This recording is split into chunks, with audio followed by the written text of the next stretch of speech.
Muito obrigada, doutora Luciana. Neste momento, nós gostaríamos de agradecer também à Secretaria Municipal da Pessoa com Deficiência, que nos apoiou com a contratação dos intérpretes de Libras para o evento. Nós abriremos, então, para perguntas e respostas. Alguns participantes encaminharam perguntas. Então, doutor Fábio Santana, nós temos 2 perguntas. O senhor já deu uma olhada no chat? Eu ainda não vi a segunda pergunta, eu só vi a pergunta em relação ao ressarcimento das condenações de alto custo. Eu vou, então, estou encaminhando para o senhor a pergunta de Cláudio Campos também, que foi dirigida ao MP, mas o doutor Eduardo pediu para o senhor responder, correto? Não, salvo engano, ele pediu para eu responder, inverter a ordem. Para inverter a ordem, me perdoe. Foi isso, doutor Eduardo? Que eu entendi? Posso ter entendido errado. Exato, foi isso mesmo, doutor Fábio. Se o senhor puder fazer, então.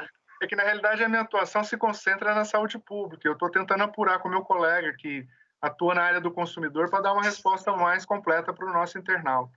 Perfeito, claro. Perfeito. Obrigada, doutor Eduardo. Então, doutor Fábio, pode responder, por gentileza? Perfeito.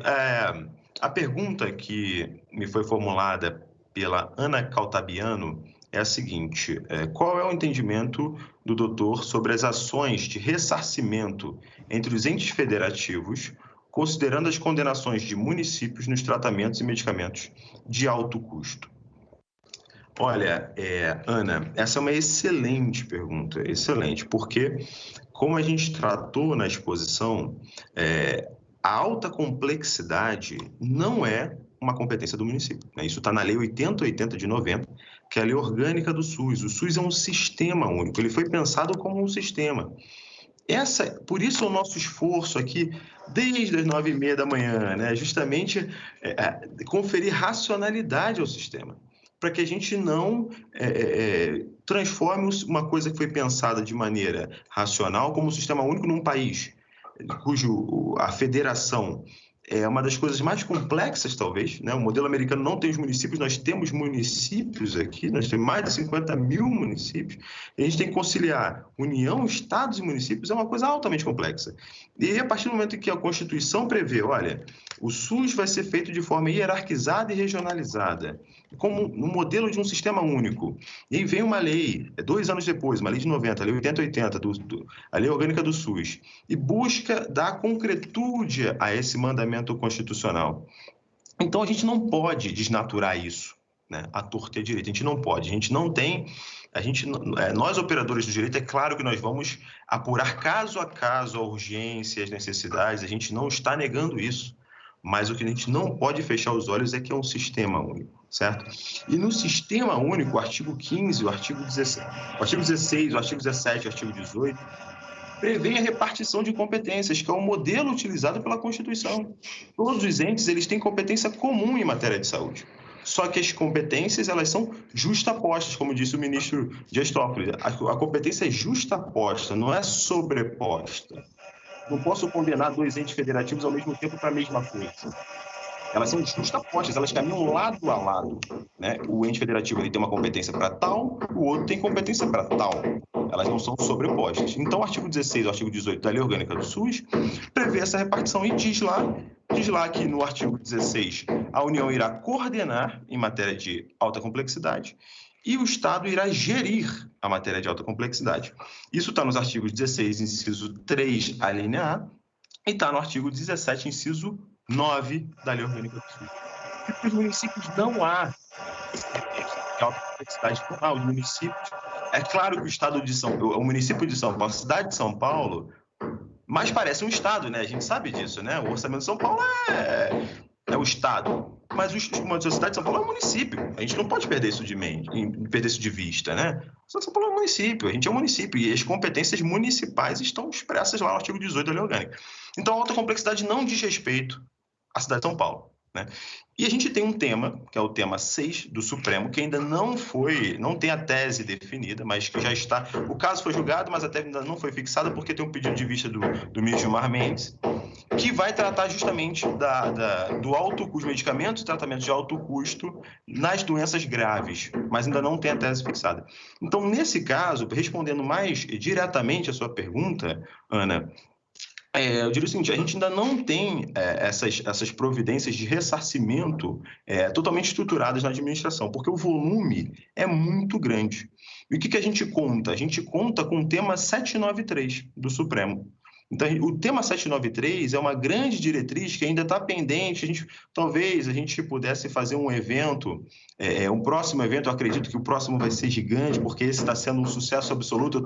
Eu estou sentindo aqui do feedback dos nossos colegas. Então, o próximo certamente será maior, que a gente pudesse abordar o tema 793, que é justamente isso. O tema 793 vai dizer: a competência dos entes, ela é concorrente. Ela é uma competência concorrente legislativa e comum administrativa.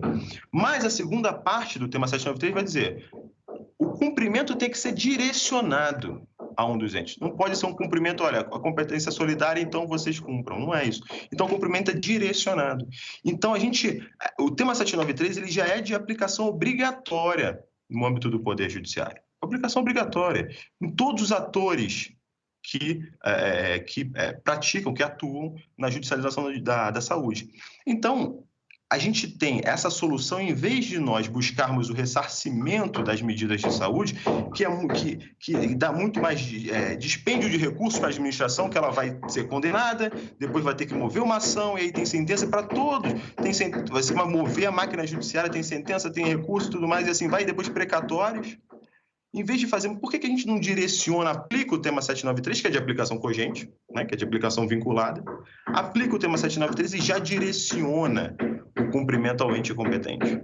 Então, o caminho mais econômico, mais razoável, o caminho que a Constituição define é o tema 793, que é justamente direcionar o cumprimento conforme a repartição de competências que está na Lei Orgânica do SUS, Lei 8080 de 90.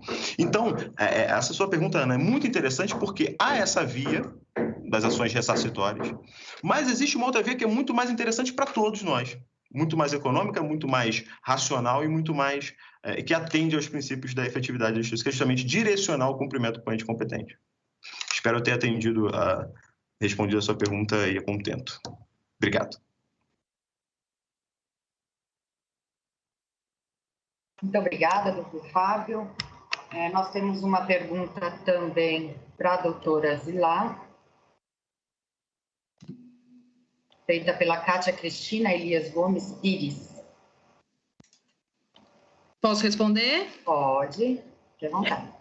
Essa pergunta na verdade, assim, negativa do medicamento, né? Negativa do medicamento pode ser a própria secretaria fazendo a negativa ou quando já tem uma ordem judicial e a secretaria não está cumprindo. Então, a depender de que fase estamos falando, seria, digamos, um modo de solucionar, né? Eu estou entendendo a negativa do medicamento aqui como pré-judicial, alguma coisa nesse sentido. Se for nesse sentido, por exemplo, o Estado de São Paulo, a secretaria, tem uma resolução, que é a Resolução 54 de 2012, que prevê a possibilidade da pessoa pedir, fazer uma solicitação administrativa de um medicamento que não está no SUS, não está no RENAME, não está nas listas oficiais de dispensação, mas ela pode requerer, sim, uma solicitação administrativa, pede algo com prescrição e tudo mais, eles colocam os requisitos, né? E isso vai ser averiguado pela equipe de médicos e tudo mais, passa por consulta, às vezes até exames para ver se realmente a parte que a pessoa precisa, né, se aquele medicamento excepcional que não está no SUS é imprescindível para o seu quadro clínico, tá? Então, essa seria a medida, digamos, anterior a uma judicialização, tá? Agora, se a Kátia estiver perguntando sobre a negativa, no sentido de não estar sendo fornecido nos 5, 10 dias, eu volto a falar nessa questão do diálogo. Secretaria, o que está acontecendo, né? Ela fala, enquanto eu, como advogada, você tentar ver o que está acontecendo efetivamente, né? Tem advogado que pede até para ver nota de empenho, para ver se realmente está comprado, porque muitas das vezes está no setor de logística, que vai distribuir para as unidades de dispensação, que distribui para as farmácias, já foi comprado, às vezes já está lá o medicamento e não chegou, então a gente fala, aguarda até tal dia, etc. E muitas das vezes o advogado, né, a parte contrária, entende que a gente está procrastinando, e na verdade não é isso, né? Então, eu acho que eu insisto nessa ideia de levar essa questão, assim, diálogo, né?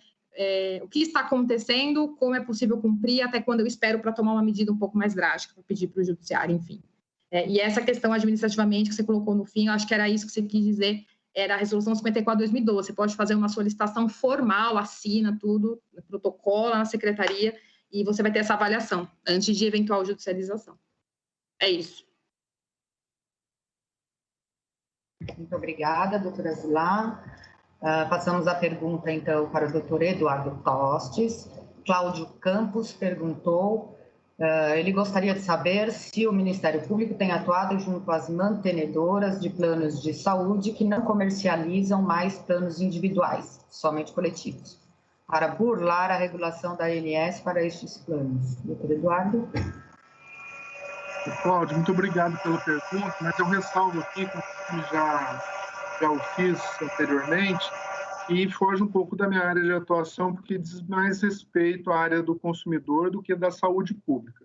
De qualquer forma, eu estabeleci um diálogo rápido aqui por meio de mensagens com meu colega que atua na área do consumidor, no centro de apoio, e o que ele me disse é o seguinte: realmente tem esse tipo de problema, ele tem conhecimento disso, e nessa perspectiva até do que a gente traz aqui como forma de enfrentamento destes problemas potenciais para judicialização, que a gente cumpra uma fase pré-processual, que a gente acione a ANS, que faz uma fiscalização a respeito da aplicação efetiva das normas que ela mesma edita. Então, se a gente for na página da ANS, a gente vai encontrar lá os canais de comunicação. Então, é interessante que ela seja acionada previamente. O meu colega e amigo, Denilson Freitas, também, que é o colega da área do consumidor, ele faz parte de uma câmara na ANS, né? Ele diz que, por enquanto, esse assunto não está pautado lá, e ele destacou aqui 3 assuntos que têm monopolizado o assunto, a pauta dessa câmara da qual ele participa, que é o Covid e suas consequências, os reajustes das mensalidades que foram retomados agora em janeiro e a consulta pública 82 da ANS sobre a substituição ou redimensionamento da rede hospitalar. Então, a ideia é essa, né? Primeiro, acionar. E ele me diz também que desconhece alguma ação ajuizada ou algum termo de ajustamento de conduta que diga respeito especificamente a esse assunto que você nos traz, Cláudio. Mas é claro que o MP está à disposição aí para eventualmente fazer os encaminhamentos extrajudiciais e judiciais necessários. É isso, André. Muito obrigado. Obrigada, doutor Eduardo. Não havendo mais perguntas dos participantes, eu pergunto se vocês têm alguma consideração final.